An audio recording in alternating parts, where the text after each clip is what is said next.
ఈ కల్చర్, నేను ఏదైతే కల్చర్ చూస్తున్నానో సమాజంలో ఒక పోలీస్ అధికారిగా, ఒక పోలీస్ పబ్లిక్ సర్వెంట్ గా నేను చూస్తున్నది ఏంటంటే, ఈ టెక్నాలజీ వచ్చేసి it is overloading on our brain.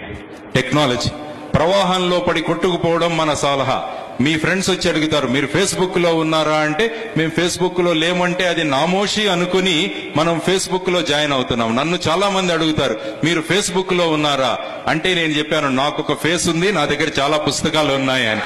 So only this I have only Facebook. మొన్న ఒక స్కూల్లో వెళితే ఒక 10 సంవత్సరాల అబ్బాయికి 1000 మంది స్నేహితులు ఉన్నారట ఫేస్బుక్ లో. ఆ అబ్బాయిని అడిగాను, ఏం చేస్తావు నువ్వు, ఎంత సమయాన్ని నువ్వు వెచ్చిస్తావంటే, రోజుకు 2 గంటల సమయాన్ని నేను ఫేస్బుక్ లో. ఏం మాట్లాడతారంటే, హాయ్ హౌ ఆర్ యూ, అక్కడి నుంచి యా వీఆర్ ఫైన్. దీనికి 2 గంటల సమయం. నేను ఆ అబ్బాయికి చెప్పాను, నువ్వు ఒక మెసేజ్ పంపించు, నేను 50,000 రూపాయల ఫీజు కట్టాలి, మిత్రులారా ప్రతి ఒక్కరూ 500 రూపాయలు నా బ్యాంక్ అకౌంట్ కు పంపించండి అని మీ ఫేస్బుక్ లో ఒకటి పంపించండి. ఒక్క మిత్రుడు కూడా మీకు రిప్లై ఇవ్వడు.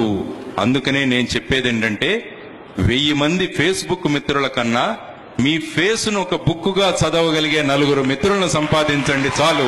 That should be your life. That is your life. ఎందుకండి ఇంతమంది 1000 మంది మిత్రులు ఎందుకు మనకు? అనవసరం. ముఖ్యంగా అమ్మా, ఈ ఫేస్బుక్ లో అవతలవాడు ఆడ మగ ఇది కూడా తెలియదు మనకు. Because it is a faceless book. It is, even though it is called Facebook, it is a faceless book. పెద్దవాడిగా మీకు నేను ఇస్తున్న సలహా, వీటిని వదిలేసేయండి అమ్మా.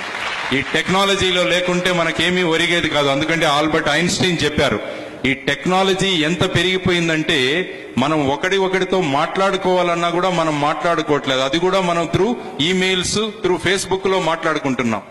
అందువల్ల we will be leaving a generation of idiots అని ఆయన ఆల్బర్ట్ ఐన్స్టీన్ అన్నారు. ఆయన, if the technology is so much in the society where the communications are going to end, then we'll be giving rise to, or we will be leaving a generation of idiots అని ఆయన అన్నారు.